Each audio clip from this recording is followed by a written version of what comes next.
The dinner party was in full swing, crystal glasses clinking as Seattle's elite mingled in my former mother-in-law's mansion. I shouldn't have been there. Technically, I wasn't even invited. But when your company caters the most exclusive events in the city, you sometimes end up in interesting situations. Olivia, darling. Margaret Wellington's voice cut through the crowd. You simply must try these divine crab cakes. They're from Milano's, of course.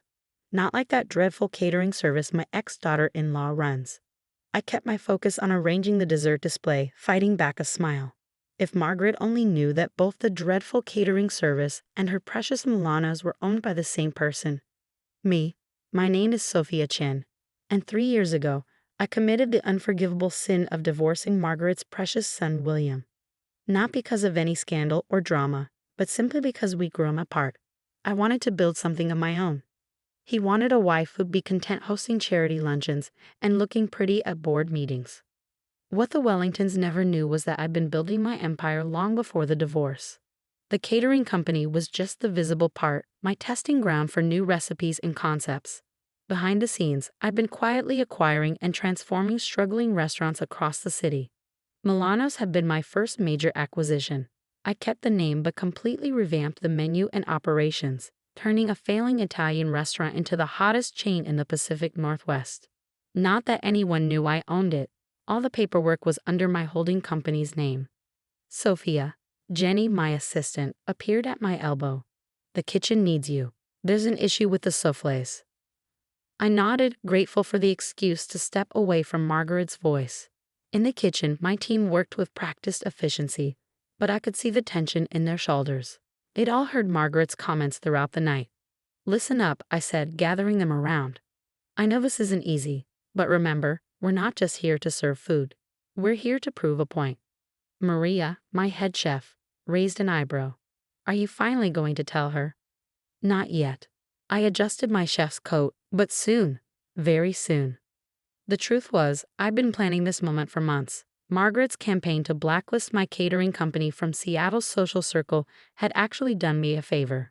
It had pushed me to expand faster, think bigger. While she was busy badmouthing my little business, I'd been building a restaurant empire worth over $50 million. My phone buzzed. A text from William. Saw you in the kitchen. We should talk. I ignored it. William had been trying to talk ever since he found out I'd bought his favorite steakhouse last month. Not that he knew I owned it. He just wanted to complain about the menu changes. Mrs. Wellington is asking for more of the Milano's signature sauce, Jenny reported, returning from the dining room. She's telling everyone it's a secret family recipe that no other restaurant could possibly replicate. I had to bite my lip to keep from laughing. That sauce was my grandmother's recipe, the same one Margaret had once called too ethnic for her dinner parties. Through the kitchen doors, I could hear her holding court. Really, it's about standards. Some people, she shot a pointed look toward the kitchen, simply don't understand the level of excellence required in our circle. That's why I only trust Milano's for my important events. I checked my watch. In exactly 2 weeks, Margaret would be hosting the annual Wellington Family Foundation Gala, the biggest social event of the season. She'd been bragging about having Milano's cater it for months. What she didn't know was that I had a surprise planned for that night. One that would finally show her exactly who she'd been underestimating all these years. Sophia, Jenny appeared again. The lawyer called. Everything's set for next week's board meeting. I nodded. The pieces were falling into place. Perfect. And the documents I asked for? All here. She handed me a thick folder. Are you sure about this timing? Absolutely. I started reviewing the papers.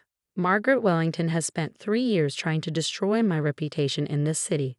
It's time she learned who really runs things around here. The week before the Wellington Gala was a blur of meetings and preparations. I sat in my downtown office, reviewing the final documents for what I was about to do. The view of Puget Sound stretched out before me, gray waves matching my contemplative mood. The board meeting for Milano's is confirmed for tomorrow, Jenny said, setting a coffee on my desk. Margaret Wellington still thinks it's just a routine quarterly review. I smiled, picking up the latest financial reports. Under my ownership, Milano's had grown from 3 struggling locations to 15 thriving restaurants across the Pacific Northwest. And now I was about to merge it with my other holdings, creating one of the largest restaurant groups in the region. My phone buzzed. William again. Mother's frantic about the gala menu. She says no one at Milano's is returning her calls. What's going on, Sophia? I ignored it, just like I'd ignored his last dozen messages. Let him worry. The intercom buzzed. Ms. Chen, your 2 o'clock is here. The Milano's executive team. Send them in. 6 people filed into my office, all looking nervous. They'd been running Milano's day-to-day operations while I remained the silent owner. Only they knew who really signed their paychecks. As you know, I began tomorrow's board meeting will announce some significant changes. I want to make sure we're all clear on how this will play out. I laid out the plan, watching their faces as they realized what was about to happen. The merger would make headlines, especially given who would be affected. Mrs. Wellington, my CFO, said carefully, she'll be there tomorrow? Oh yes. I leaned back in my chair. As a special guest. After all, she's our most vocal supporter. Later that evening, as I was leaving the office, I ran into exactly the person I'd been avoiding. William stood by the elevator, his expensive suit a reminder of the life I'd left behind. Sophia, he said, stepping forward. We need to talk. About what, William? How your mother's been trying to destroy my business, or about how you've done nothing to stop her? He had the grace to look uncomfortable. Look, you know how mother gets. But these changes at Milano's, they're causing her real distress. She's planned this gala for months, and it will be perfectly catered, I assured him. Just maybe not quite the way she expects. His eyes narrowed. What are you planning? You'll find out tomorrow, along with everyone else. The next morning, I dressed carefully in my power suit, Chanel, black, impeccable. Margaret wasn't the only one who knew how to make an impression. The Milano's boardroom was filled by the time I arrived. Margaret sat near the front, radiating self-importance. She'd been invited as a valued customer to provide feedback on recent changes. She didn't even look at me as I walked in. The chairman stood to begin the meeting. Before we discuss regular business, we have a special announcement. Over the past 3 years, Milano's has undergone significant transformation under new ownership. Today, we're announcing a merger that will create the largest restaurant group in the Pacific Northwest. Margaret perked up, probably already planning how to brag about her connection to such a prestigious company. I'd like to introduce the owner who has guided this transformation, Ms. Sophia Chen. The silence was absolute as I walked to the podium. Margaret's face went through a fascinating series of expressions: confusion, disbelief, and finally horror. This is impossible, she sputtered. She runs a catering company. Actually, I smiled. I run several businesses. The catering company, Milano's, and as of today, the new Chen Restaurant Group, which will include 28 locations across 3 states. I clicked to the next slide, showing the combined revenue figures. Margaret's face had gone pale. Of course, I continued. This merger means some changes in how we operate. For instance, we'll be reviewing all our regular client relationships, ensuring they align with our company values. Margaret stood up so quickly her chair toppled backward. You planned this. All of it. Planned what? I asked innocently. To build a successful business. Yes, I did. To watch you praise my restaurants while trying to destroy my catering company. That was just an amusing bonus. The night of the Wellington Gala arrived clear and cold. I stood in the kitchen of the Four Seasons ballroom, watching my team prepare what would be a very special menu. After the board meeting revelation, Margaret had tried desperately to cancel Milano's catering contract for the gala. But ironically, the same ironclad contracts she'd always praised them for now worked against her. Breaking it this late would have meant hefty penalties and, more importantly, social embarrassment. Everything's ready, Maria announced, putting the finishing touches on the appetizers. Should we serve them exactly as planned? I smiled, adjusting my chef's coat. Tonight, instead of hiding in the kitchen, I would be front and center. Exactly as planned. Let's show Seattle what we can really do. The ballroom was filled with the city's elite, all drawn by the Wellington family name. Margaret stood by the entrance, greeting guests with a fixed smile that looked more like a grimace. When she saw me emerge from the kitchen in my pristine chef's coat with Executive Chef, Chen Restaurant Group embroidered in gold, her smile cracked completely. What are you doing? She hissed as I approached. You can't be out here. Actually, I can. It's in the contract. The executive chef personally oversees all premium events. I gestured to the approaching servers. Ah, here come the appetizers. I believe you'll recognize them. The servers presented trays of elegantly plated bites, all signature dishes from Milano's, but with subtle twists that elevated them further. These are Milano's recipes, Margaret protested. You can't. They're my recipes, I corrected her gently. Every dish you've praised at Milano's for the past 3 years. They were all mine. That secret family sauce you love so much? My grandmother's recipe. The color drained from her face as guests began sampling the food, exclaiming over the familiar yet enhanced flavors. Oh, Margaret, one of her society friends called out. These are even better than usual. Did Milano's get a new chef? Before Margaret could respond, I stepped forward.